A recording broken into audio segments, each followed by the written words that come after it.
Welcome to Opinion Journal. I'm Mary Kissel. The introduction of Obamacare has been a debacle for Democrats, but particularly for President Obama. Why has the president acted the way he has after this law went so wrong? I've got Declarations columnist Peggy Noonan joining me now.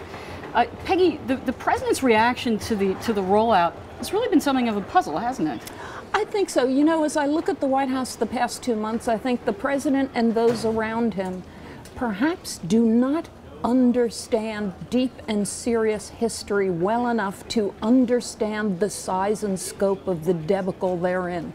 They keep handling it as a problem, and so they keep jerking forward with different ideas each day and different approaches. The president was in an interview last night with Chris Matthews in which he said essentially, you know, there are problems with the government, but the government is us, and the government ought to be better. But he's not owning it in some deep, obviously chagrined and certain way. It's the oddest handling of an authentic crisis I've ever seen. But he's not owning it, but he's trying. It's not just that he's not owning it, he's trying to change the subject. He came out with a big speech this week about income inequality. Now, the editorial page has attributed this to his deep kind of partisanship, the fact that he wants to fight when he's confronted with an issue.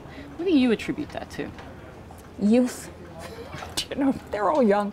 Yes, he can't help himself? Look, no, it's classic media stuff that, to my mind, no longer applies because people 50 years into media are kind of sophisticated about what politicians do to them. So the classic change the subject, I'm not sure that works so well, not when you're in the middle of the debacle. So the president tries to change the subject, and the subject stays irrevocably, immovably on Obamacare and its problems. He can blame the Republicans. It's a do-nothing Congress. The Republicans never liked it. That won't do. What should he do? What should he do? Oh, be very serious about it, very clearly, without weasel words, admit the problem.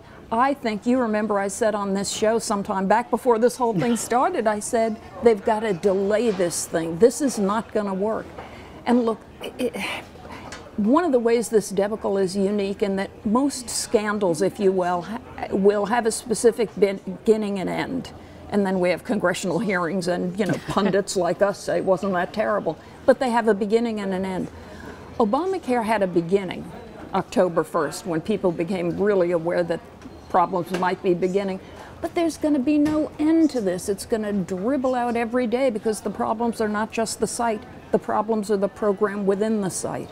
It was all too cumbersome, complex, etc. I think, you know what I would love to see from the president? Humility. And an almost embarrassed sense that they hadn't done it right and they're going to go back to square one, work with Republicans and get it right. They're not giving up on health care. They're not ending this. Nothing ends here. But we admit this was not such a good thing. It would be historic. All the press would be behind them, and you know what? The Republicans would be put on the spot. Okay, what are you going to do with the president now? Hey, call me crazy, but I think you'll be waiting a very long time. That was just, I wanted you to see my active fantasy life. Okay. Declarations columnist Peggy Noonan, thank you so much for joining us.